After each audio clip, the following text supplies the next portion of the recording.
ebe hwiase emfaso obi antimi mmaso mfa ma so die nti a me kasa me se eya na nsa da nyame nwanwa ne se oma mo kasa na nkasa no omo nim the power of the church omo nim tumi Nyankopon de ama church no ana omo nim se asole na ni ba no ho so ene na asofo na ye leaders of the church ni ba ho so ene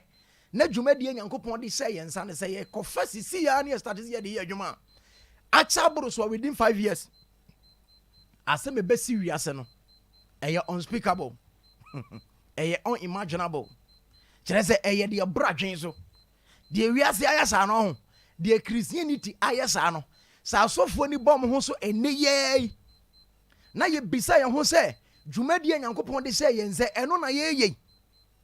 na enyansafo no mo ka se dabi enye we na Nyankopon de ma yen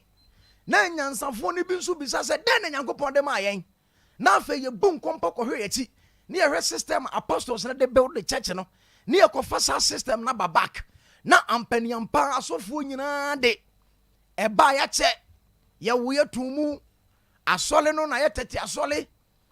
ena de egya no mo aye na ye mfa ye nsanka so ena yen asole ye gidie nie Methodist ye nye ne amasa Pentecost ye nye ya de sa Presbyterian church this is not our tradition ye de sansem ni nyina good das be mu ne to twene na fe ya adwen se de Onyankopon de aman ne ye kwakofa bra asem ebesi asase so no enti na media mabasa me bebisa wo say why the more we are increasing the more we are failing adenti na ye doro ne ye duhamo adenti na Kristofo doso anase nsole ne doso organa nyina no afi na niema ginsem oma sese no kire se abosomsoma breso last week kura me kasa no me de kumni twampo akrampo me de abosomsoma konfo no kine tigale mo abreso twampo se those days na ya abosomsoma breso no na ye frɛ e market esia ana obasima oba na mabonten na ne amanfo hwɛ no anase mema hwɛ no na nani ewu no obisa ne ho se adenti ne nkrofo hwɛ me saa enti so hu sa wo hwɛ no a na ohu anim no hu so hwɛ ne biem okɔbɔ ne maame amane a ye betim de wakɔ ahemfia akɔbɔ woka tie ne yo sa system we nyina na ye abosomsomfo ne duae ye nananom we so mo ye abosom omo ne dua sa beautiful concept no ena say church na ba na church ne de yesi enim nyansa ya adwuma bi onim de ye chen wo mo enti emfa de papa mra ehɔ na de bia na bibisa Methodist ne Presby ene Roman ne Anglican ne SD ne nsole aka nyina senti ye kodi ne body betemi ti we na mo de bre yen anase we na mo de bre gya no mo de a ene adenti ne mo anya ama egya no manto aso amfa abosomsam na league Ghana. I'm telling you obetu ana ne yama se no obisi asembe na so fu gen da kominu besu ade akɔ obehu se even ye nananom krampo no ho tie ye nananom eneme nko me ko sisi asembezi me wuram ebe ene de mpesa me kan menka ye nananom ankasa no bebre benya enkwagye ye nananom mo ye okomfo no chemo sa kono di ne tegale mo ene na say tu odikan ababi omu apen so those days no which is about 400 years ago 300 years ago. Those days, na Bible ni nyama Africa no, because Bible ba Ghana no officially no missionaries omo ba Ghana in 1823. It's about almost 200 years. So ye na no mo di kan tena se a omo ba brabo papa no a na Bible nyama ye no. O ka so mo nyankwaje. O ka so mo ya bosomsom fo nto mayira. Da komunu besua de amo hu se na no mo krampo Bible so Nyankopon di kan twere ne mra no e o makoma mu dada. Yentie ne yo ye be se de sua ho ade enti se na yenim se we ne ya baba de na se nka mu gyan ma okomfo no kye ne tigale mo to aso tie ne yo me ka se ma ya wreho a ehu pa but ne asabe na adwen mu ndonko akire be ka se asembe na so fu gen krizosom ne abosomsom de he na ye na wa nso bisa sa asem we na wo de ne breba me so a bisa ho se we ya wo frɛ ne krizosom yi o de ya den osoma wutimu sisi ya watena mu emfie bebre nso said wabra bote ya nete osoma wutimu a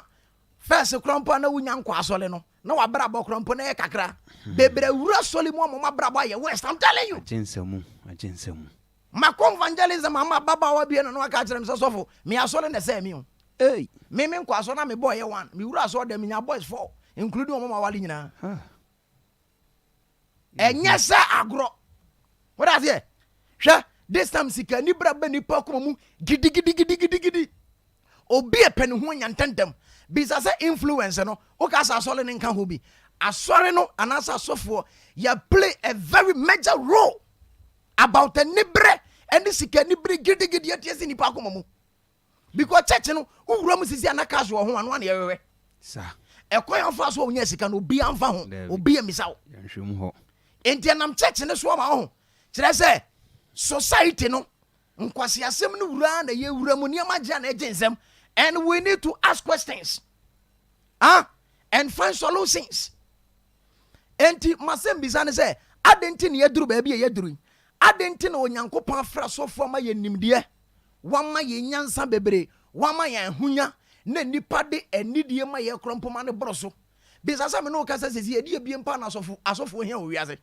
anyankopon fa ma wo mo ndi asembu Isaiah chapter 5 uduru 3 ne ba no a wo se ne de pa na sesen kam di se me bobeture mu man fansem na de ntina mani de kwanse be so abapa na so nkase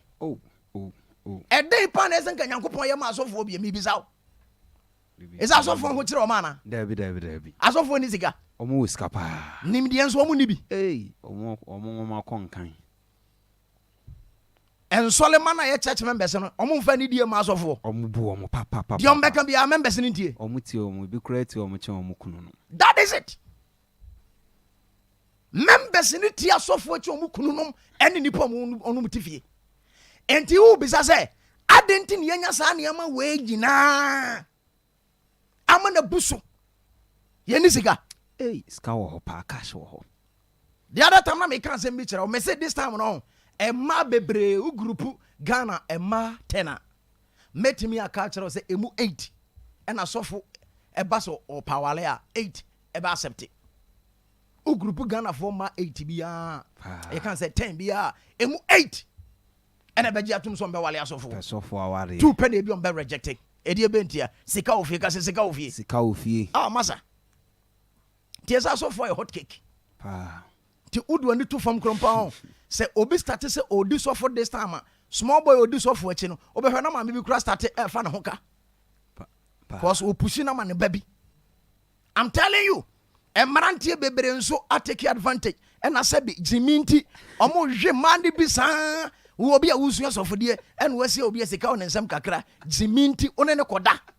no wa ye aduan no akodi wo wi ana one nada fasting wunya bi empire wu mobi and out say jimi we na wo sabra no de fa hen ye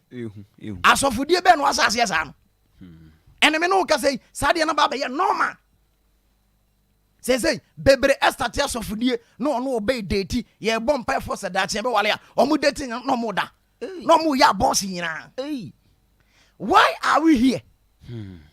eno na nkrofo se ebi no se eye nyankopon na aka ntie se bam na sa mamu ne nyame asem nya nokre en na metena se din na metia na medimiti kobodem endi one time obekaya one time me said nya abotre enu read the whole Matthew chapter 24 na ye bisa nzembia Yesu Kristo kan fa wie bre ne ho eni nzembi nso a ewo awie bre mu ayen kom se ye wie ne ye bisa question say sansem na Matthew 24 no na eye kokobo anaze nyankopon apede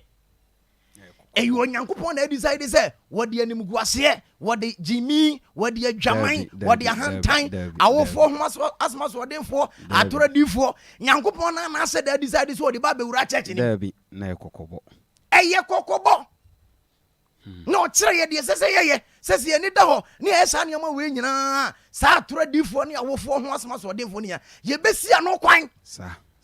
nanso ani friend sikadie nti sa solution ina yamfa anya adwuma ena sa atoro difo ene ahantan ni ni poma ni bri ade ni omo mu presika oma dwinyina ya wale akontuo sika adwuma omo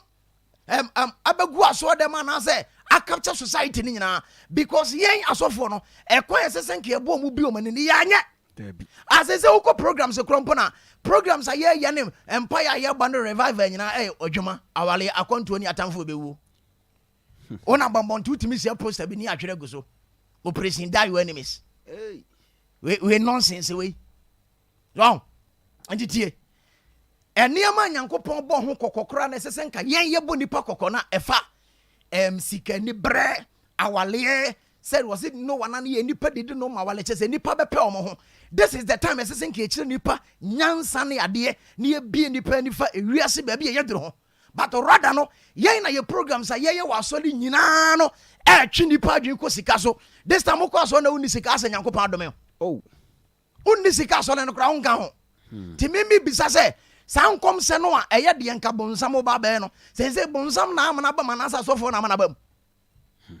tie ne ye wotu na wotie me a me kanya nsase ma mu odu pa enkom se fa wiase awie brem ho ye bone a ye kokobo a na nka Yesu won ne yen se asofo no moma yenye wei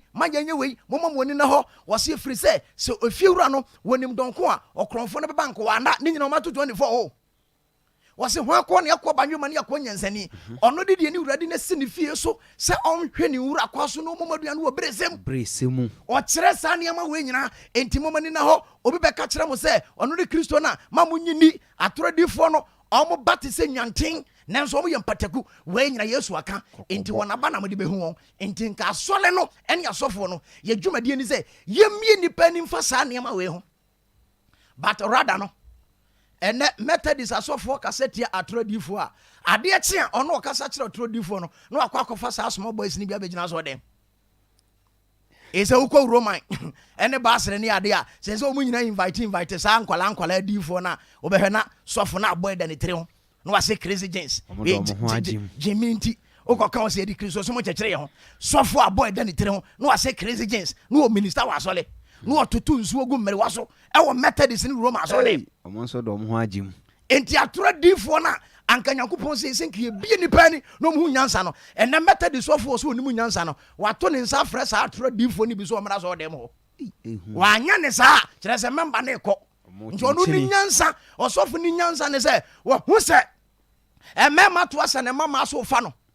enti ono ne solution na se de obetimi aboa ama emema pena kofam ne se ono ankasa be kwa abontia kofa mema ni bi e dia begu omfi o se onkrofo mo enjoy manama me I'm telling you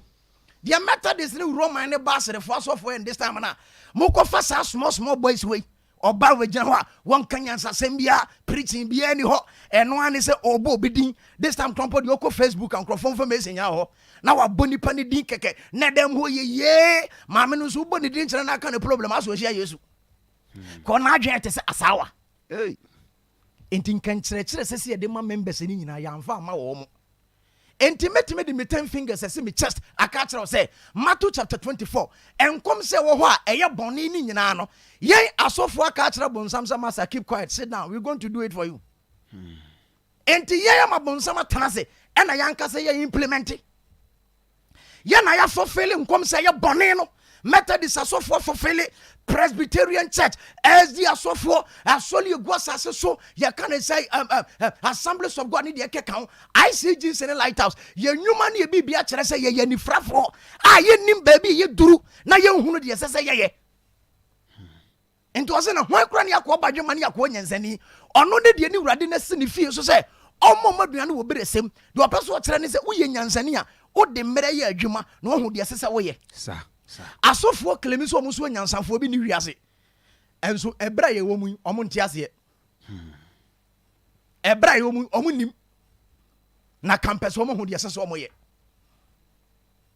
enti why the more we are increasing the more we are failing na ene me ba ya me guso na me no kasa no concept bi Nyankopɔn de ma yen a asoro ne asofo yentimi amfa anya adwuma yi enti no am yaduru ba bi yadure de me no kan ho asem kakra ba asem di cool speed on me di cool speed quotation o ready and me di cool speed mentimi anya abotra nkyerechire mo na me pese ye peke ensem bi a Bible aka ne ye sene nso ne ye hwene yi na ye hunu se Yesu Kristo kasa na o kire bibi ni amfa anya adwuma ye wie ye beba intimanini can read Matthew chapter 28 now already verse 16 1 fancy 20 na men can say be njiro say as a church we so for na wutie me we have a mandate we have a mission. We have a specific and a strict concept.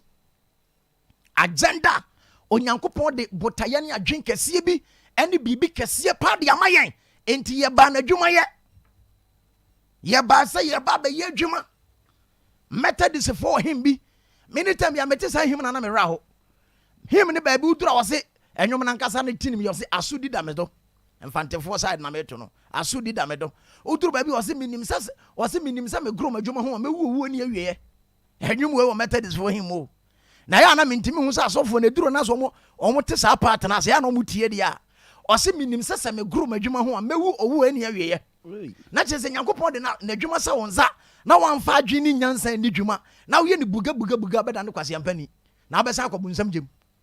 enti adwuma be na Nyankopon de yenza. Read Matthew chapter 28 16 to 20. Let's go. Matthew chapter 28 16 to 20. Etifia asemo say asempa tre adwuma ho ahyede. Etifia asem ye mede asempa tre adwuma ho ahyede tie Yesu Kristo de asempa tre adwuma sa sole ne nsa na waye ne se asede. Read. O say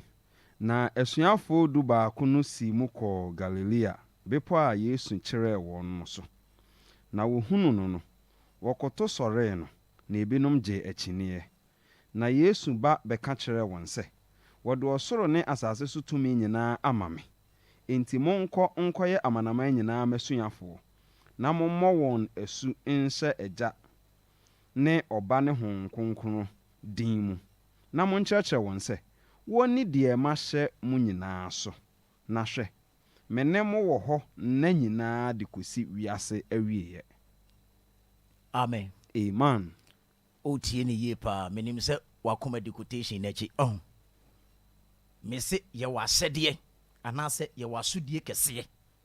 wasana Yesu Kristo wuo solie na chi no after 40 days no afi officially and finally no oyini ho adi kire suafo ne se oko na asem kese ba ko de hye wo monsa ne se monko na monko ye amama ni nyina no suafo na monkyerɛkyerɛ won se woni de ma se wo nyina so the word the suafo no that go and make my disciples no eno any bibia me no be wura mu pa. Christianity, your greatest failure in the church history, the wrong concept towards this discipleship thing. The Great Commission, and only you humble the any ya hears ya pao. To make catch was say, Nyankopon de adwuma kese ahye yensa ye wadwuma. Ye wadwuma kese. Ye be ye nipa Yesu Kristo asuafo. Sir. Asuafo ne ye ne say ye beba so. Because that is the only remedy. That is the only tool and weapon that critically as a church we need it. Without any negotiation. It is non-negotiable. Focusing on the discipleship and bringing it back is non-negotiable. It is not something we should debate. Tie ye kofa esuafo dwumadie no anase ye nipa osuani no enya afa ne yebetena se afa ho adwen se yebegye atuma na anyi ntomasa. You have no choice. Baby ade na duro no oye sofo na wutie mesisi a umpel. The Great Commission is the remedy, is the solution to this disasters and stupidity in the church. Sir. Ne amoke kan se hunu se eyo Nyankopon kom senti ne aduru ha no munya sanse hunu ne nsemfo ne ka eno metesa sofo kuku dam amutrem dwene ena ka san kwala sem we se baabi ye duru Nyankopon te ne aduru ha me ka tro me say we have a strong mandate, we have a strong mission, we have a strong concept. It is called the Great Commission, discipleship. Asempatre ho asede as I say you train the entire church. Sir. Chere one. As I say members no are true responsible citizens. Nensese omoye just a mere spectators. Baby edru sisi a puppet ne sofo nko ade a. Sofo nko na ngosrawa no so, sofo nko na nim nyansa, sofo nko na ko Bible school, sofo nko na puppet ne dia no. We a satanic concept from the pit of hell. The Methodist asofo ye no. the Pentecost asɔfoɔ yɛ no, the Assemblies of God asɔfoɔ yɛ no, the SD asɔfoɔ yɛ no, me say system we free bunsam jam. Ɛna ɔmo de asa asɔfoɔ tirim sɛ bunsam de asa asɔfoɔ tirim sɛ mfanya adwuma. Nyankopɔn ka nkyerɛ yɛn sɛ yɛn asɔfoɔ no na bibia gyina yɛ so. No. We have a mandate. We have a concept. We have a great commission, a great business, serious business. And yes, I read Jeremiah chapter 3, verse 15 and 16. Where you come say kesiya ba ko da Bible mo enya mamu. Me read this quotation on me raho. Jeremiah chapter 3, verse 15 and 16.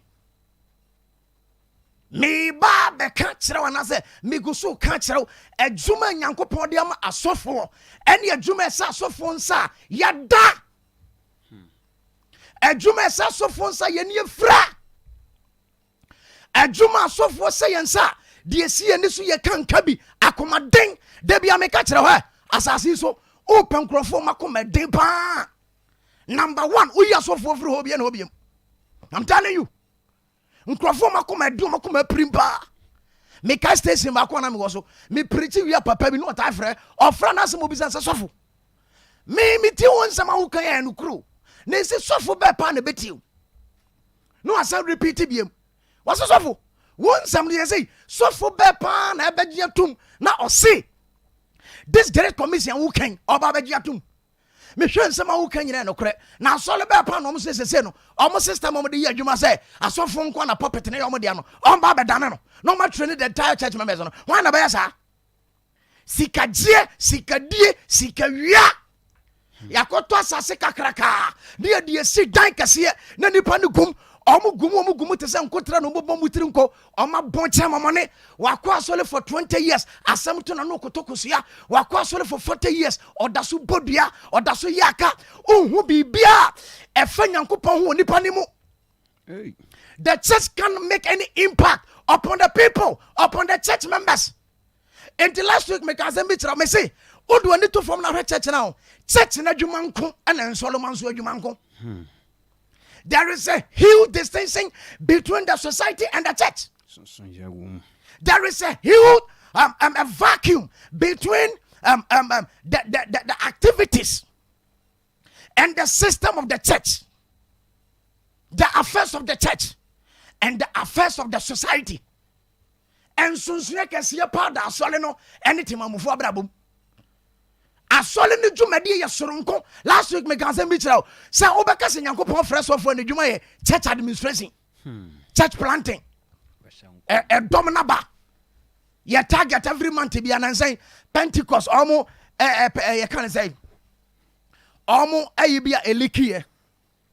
paper bi elikie no mo de kwakoma asole ba ko na omo kire say the first 6 months no the first half of the year no targeted the mama air tight and no more expect 30 billion or man to me a meeting into muso mun grind sa pepa ni leaky 30 billion first 6 months 30 billion already yagobo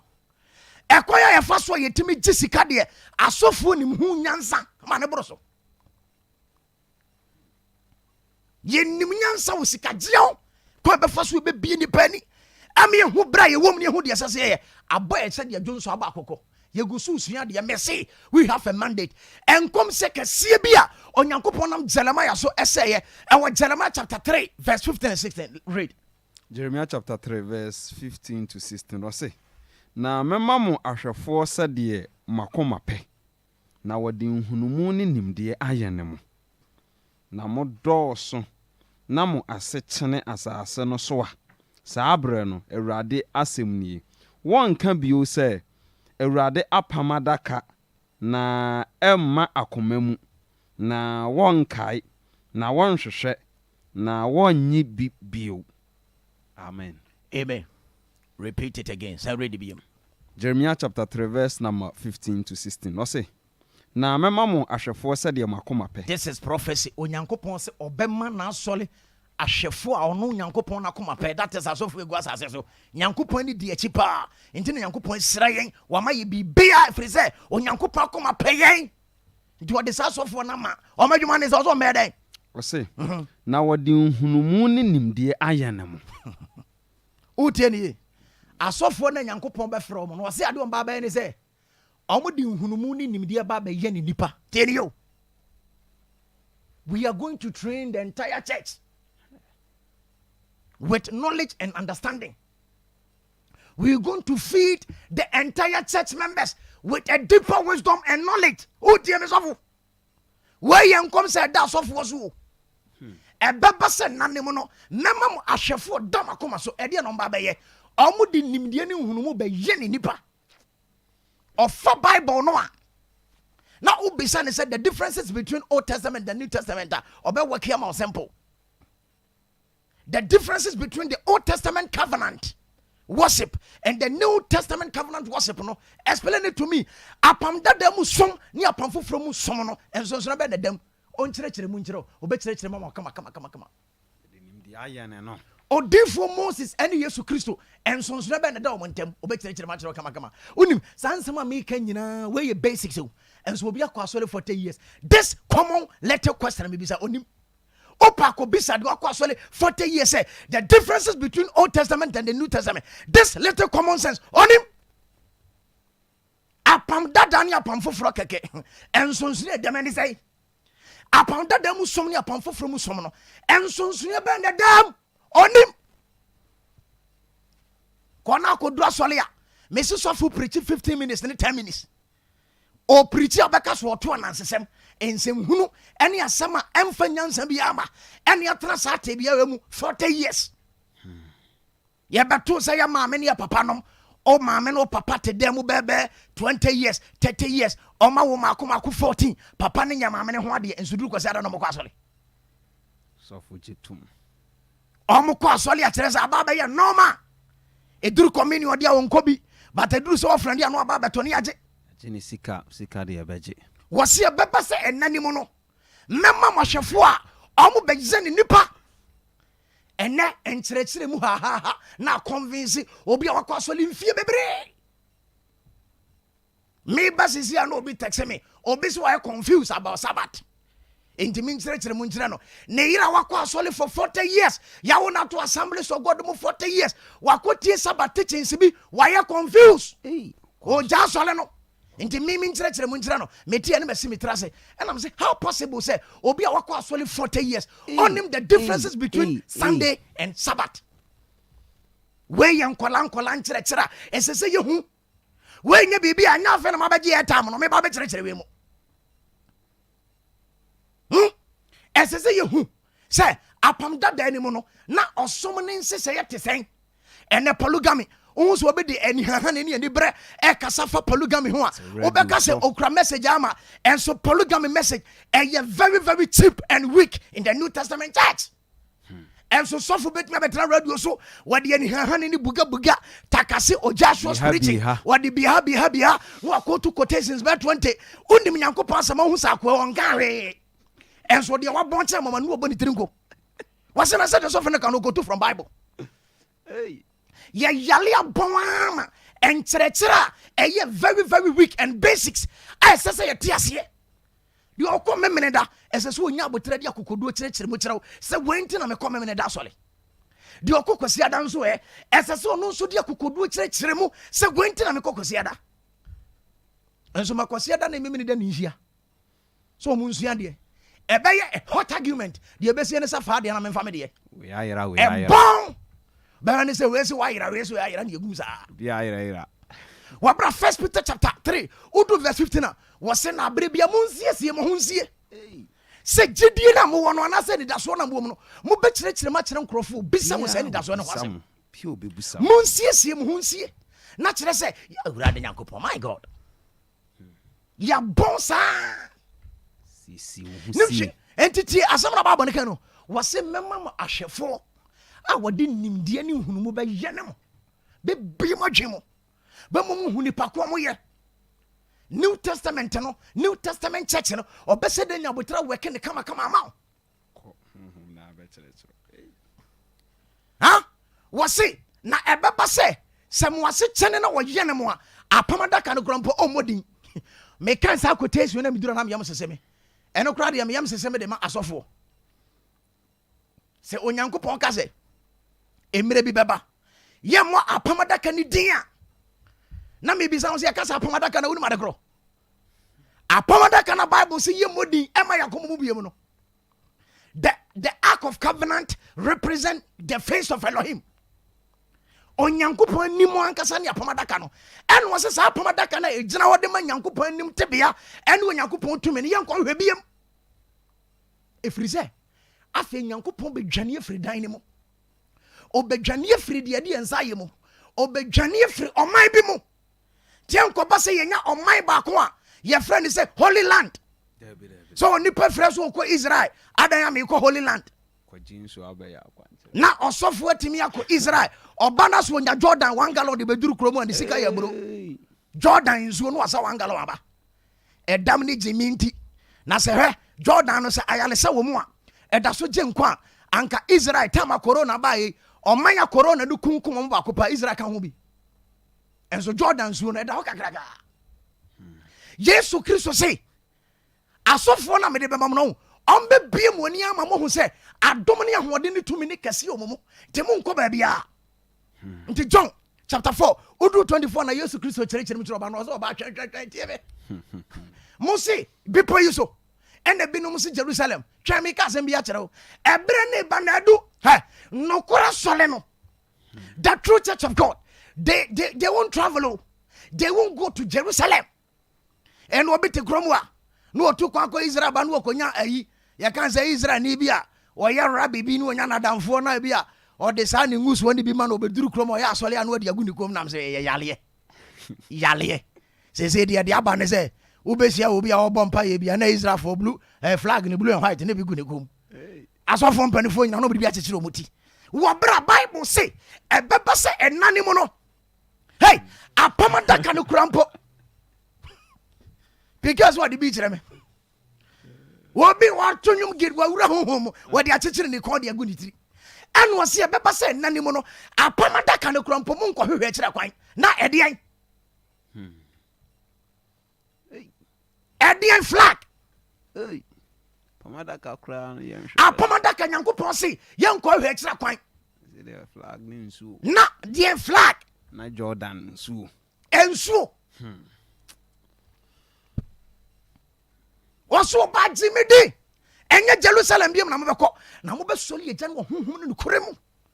na wo wobɛtumi adu saa level na te ase ho sɛ adom wɔ so a wohia ɔsɔfoɔ bi a ɔbɛnya abotrɛ de wadwea kɔ school nkakra ɛnyɛ 50 Ghana mara ɛnyɛ 20 Ghana mara ɛnyɛ afi ɛmakuo no mu nya asɛe women's fellowship afi ɔmo afɔdebɔ no ɛso te o men's fellowship afɔdebɔ no ankɔ yie children harvest no nso ɛkɔ sɛn sɛ no annual harvest yɛ target yɛ sɛ ɛnyɛ saa gyimi wei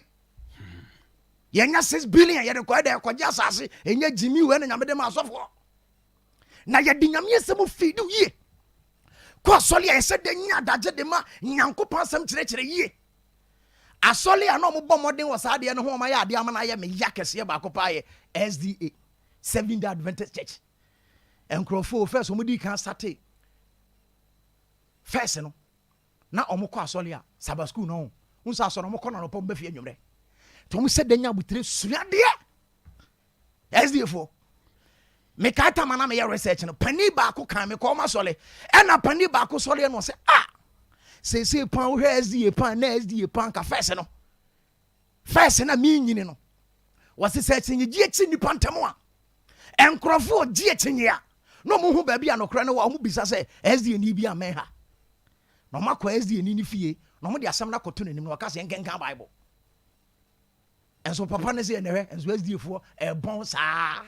ɛdi ebentia ɛnɛ SDA foɔ nso asua 1 hour ɛne saa 2 hours Bible studies ni bi buga me ka sɛ tama na me research me call SDA Sabbath school me ti wodi me hwedi saa na me sɛ na we saa Sabbath school ne saa Sunday school no mo yɛ no difference be no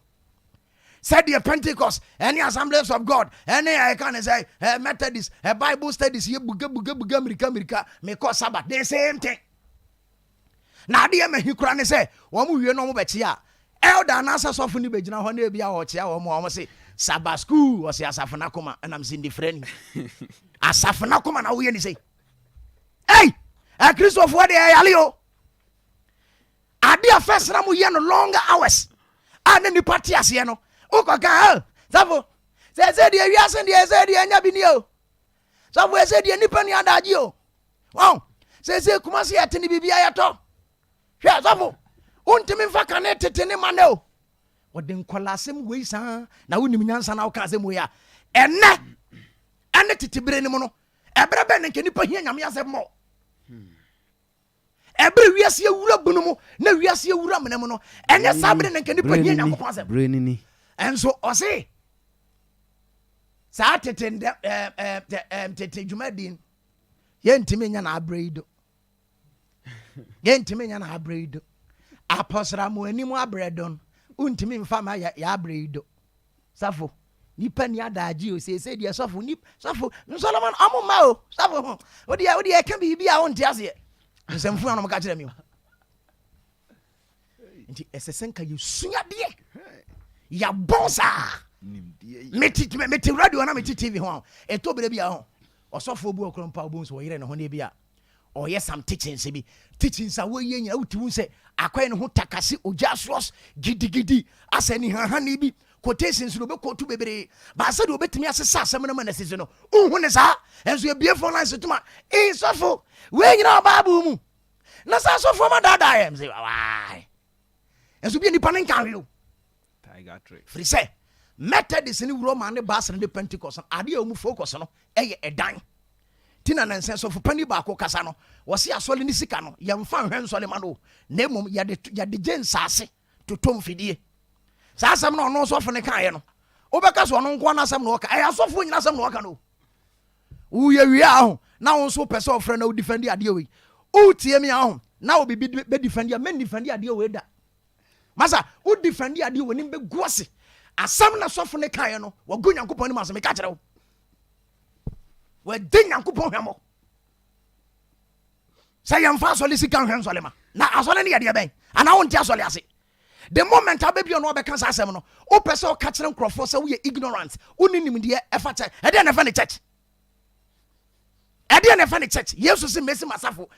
as ye kan sa church ecclesia the call out people nipa ye yi won ase from church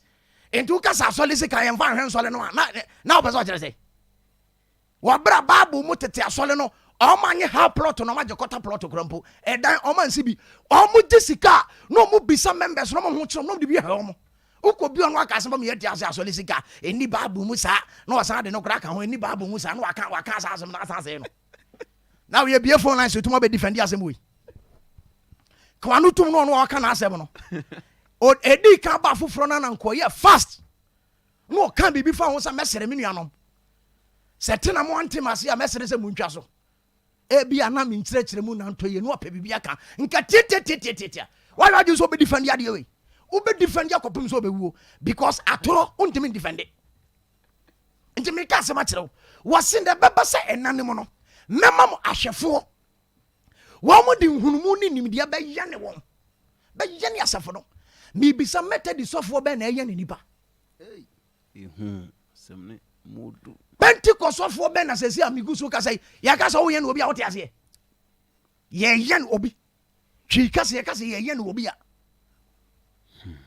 unim sa sante kasam krompo na ye ne ye mfa ye ne nyina ho manipa because ye tete nipa na mu ye ne nipa enti twi kasam ye ka se ye no obi a na kire se nipa no ye vulnerable se oye useless onim hwe ontimi nya hwenti wo oda wonsam nti na obedandan nkakran due bibi onimu ama na ye den no asole amante akwa bibi ama urade sa enti members ne vulnerable enti sesi nyom hu tam ye feed you omo with the word of God na word of God na nyansa omo no ya the few minutes na Bible studies enti mi program na ma start am ye no ya di asem kase bi ba onyankopon resin krofo o rezi army bi na obi antimi nso omo kwan na army no ebi ne yen o boabo asrafo dombia no edi ebentia owura ne ma ye na ben so oba be fa ayefo yere no na ayefo yere no ansa na ayefro kunu ne beba no esesa ayefo yere no ho ya akono na ne ho ya ndika na wanya ni monyam Yesu Kristo entimi mepi asole fontantan we so asole oye dwamanfo asole oye fin asole oye proye asole kankan asole tantantan Yesu Kristo entimi mepi so enti ansa na obeba no esese odwale oba no sa esese osiesi oba no no oyi ne hunta de fini nyina fra ne ntoma de duham siesie no na ne ho ya akono ansa na owura na ba ne nkyɛn enti enche Nyankopɔn gu so prepare army bi odi atwɛn Nyankopɔn de emrantie bi omumfa boga nya so an woyɛ sɔfo pani na wodi mu asɛm a ombetimi ahwanim akɔsɛm asɛ gyankwase asɛm no na Yesu ani abere amo be hwanim woyɛ most reverend na wodi mu asɛm a ombeka sɛ masa shut up army na Nyankopɔn de bana no ɔden and nobody can stop them ɛfiri sɛ Onyankopɔn de opportunity rema mo ana mo de aye de die ne wonom na mo go Nyankopɔn ni mase to asem nso mesim asafo asam ado opro ntimi ntwimfa so enti afei ebra asam ado opro no anya hoɔden wa asafo no so a sɛ Nyankopɔn sɔre aka kakra bi na asam ado opro no atwa fa so aye no defe aye ne goso Nyankopɔn mpene so to the army ba enti enche bia army Nyankopɔn de ama me a ye ba be start ya call for all believers meeting, non-denominational. You go see a neutral grounds. Now for your great commission, discipleship. Near Sunie. Now obi nyamuntias here. After obi you are the corner so you could be sakwasing. The nyansani ni be feed you. Obi a the nibre could be sanasole. Ne software samse sofu. Adentin when yanko ponka sa adi we yenye ni se na mo ye ni say. And nibere besi ni nya nibere ketwa tianche obo ho ne say me call for meeting and some movement in friend no hetreka movement your friend no healing the church and through reformation crusade army and watch out aseme besi ni so and nobody can stop this movement.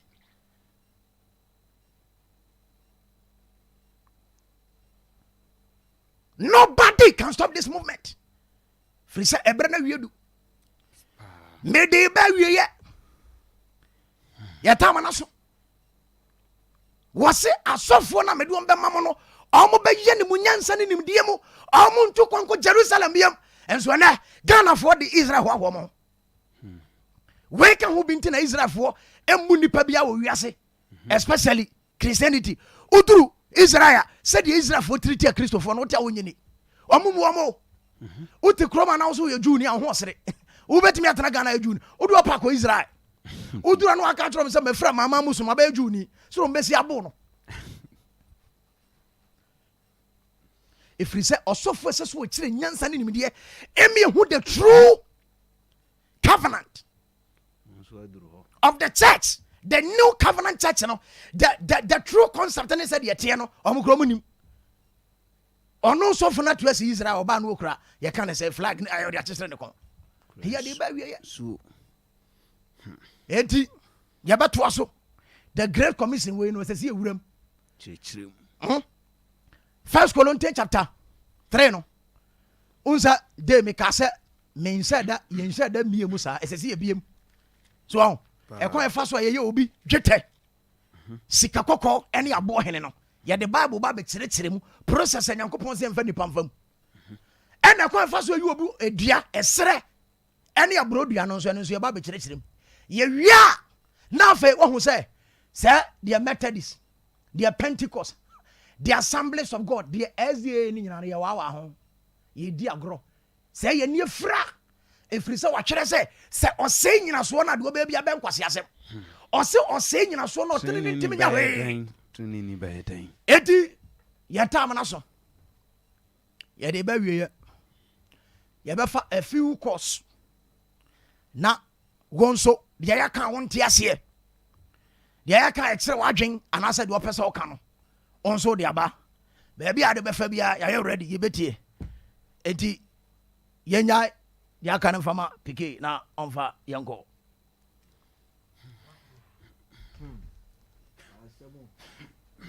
asem na ba won che okay onso betimi afre emfa afrefo be miensa nan bi onso betimi afre 0551931931 0551931931 0548931931 0548931931 yemfa a first caller ni ahwade ale hello me ba je first ka se fe so pato media sound because free abrim okay brasa le pato ntio pato the make can say me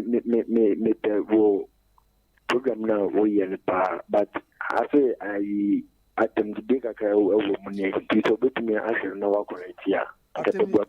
na dey good say na ebia o ka asofo munni nsa kwasefo ne bajo o ka bible won say bible he fa na ya ka ya to se bida hello amen enti on asem na ye ka no he fa na ye kan ya atem didie hello me bajo first o ka se fe okay premier can ka se freaking data ntio Joseph, already got some more from a dining answer. Amen. I'm quite in the school. Amen. The more could brew. The instruction now, they ban a note. With the Mr. Mr. So, which side the mobile between and now, and can now watch you know. Says, must be drill must target and come on, you one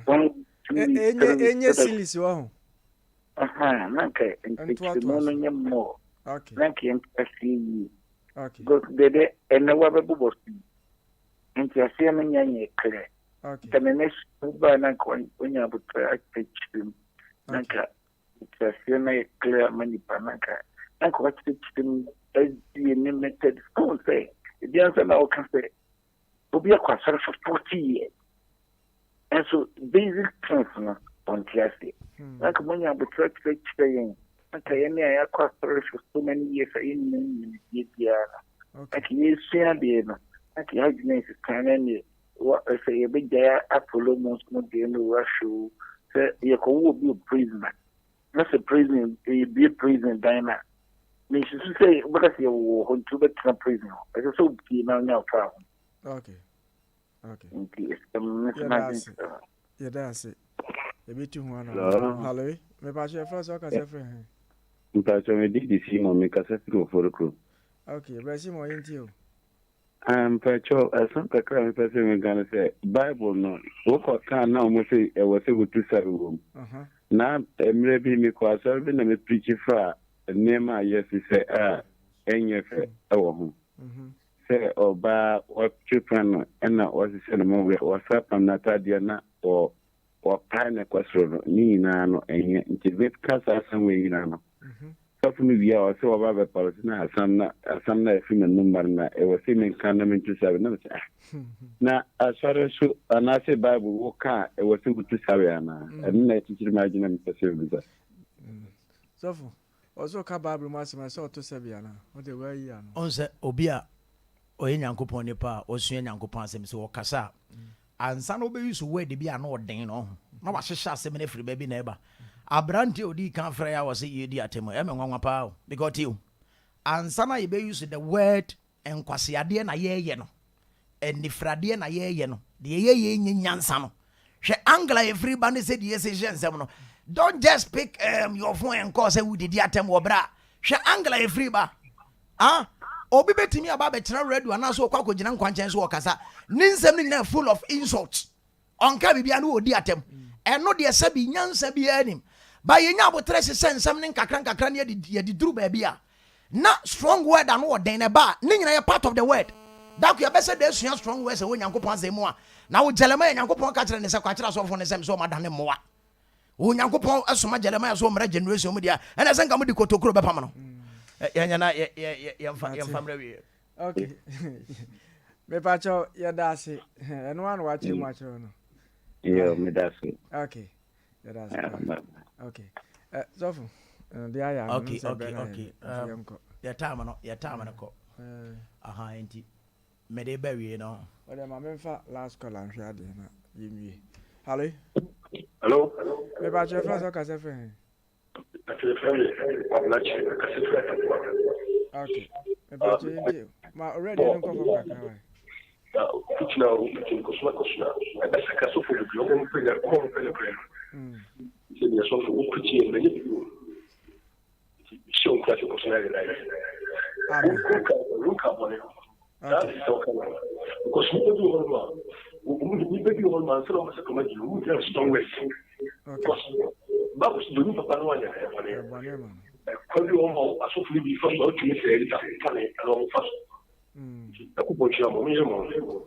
Okay.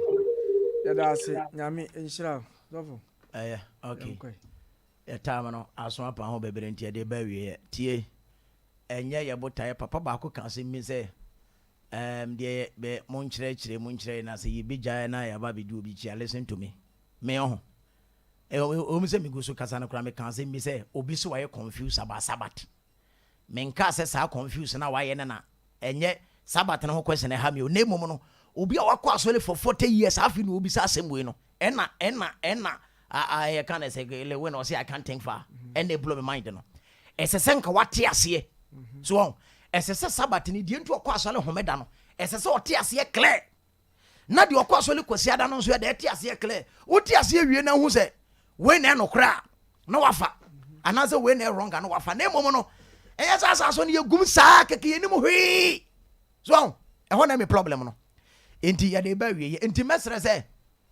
enya me botae ne se ye ba be ka jiro bi so obi ayera enti no ba bia woni firi ho aha se de na papa bi ka se mo de yero ho na koso a kirikiri mu na se ba bia woni se ye firi ne be di wachi ada bi me no ka se sisi doctrine enya de a ebetimi sa battle no eto betimi atwa Yesu Kristo bae no na doctrinal battle na o kese pa ma me ka se mi so even apostles no mo ye Yesu apostles no na menteme ho se kese wom enti apostle Peter okoduru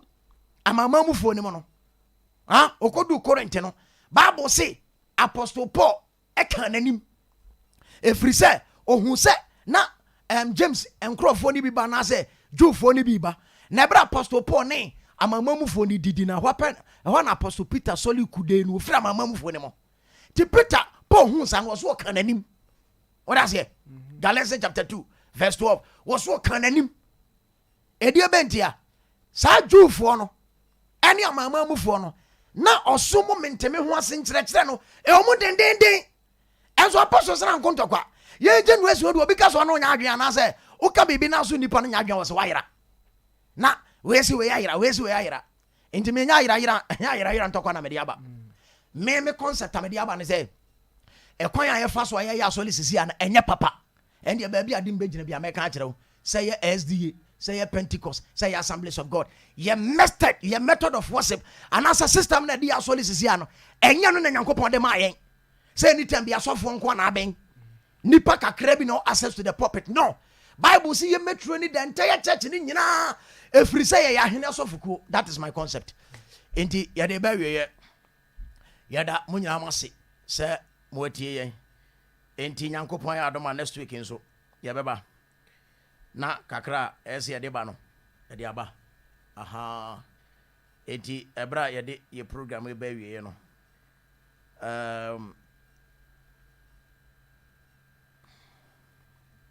Nyankopon adoma next week na mehwe we bi o mai ne so ba me say me phone na freeze me number we na wa be frame me MTN no ba bi a mete no my problem into frame into person of frame ya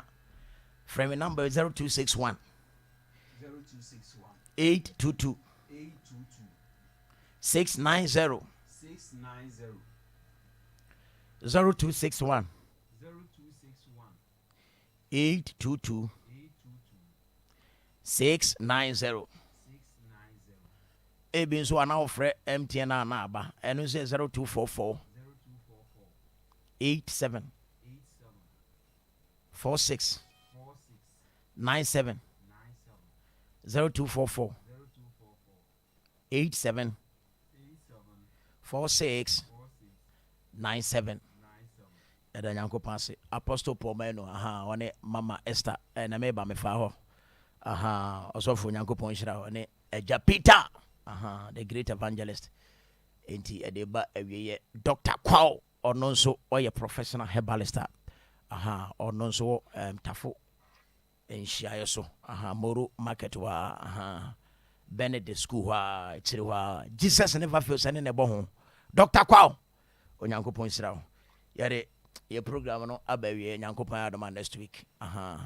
mama rita nso mama rita ɔte no fori ɔtie me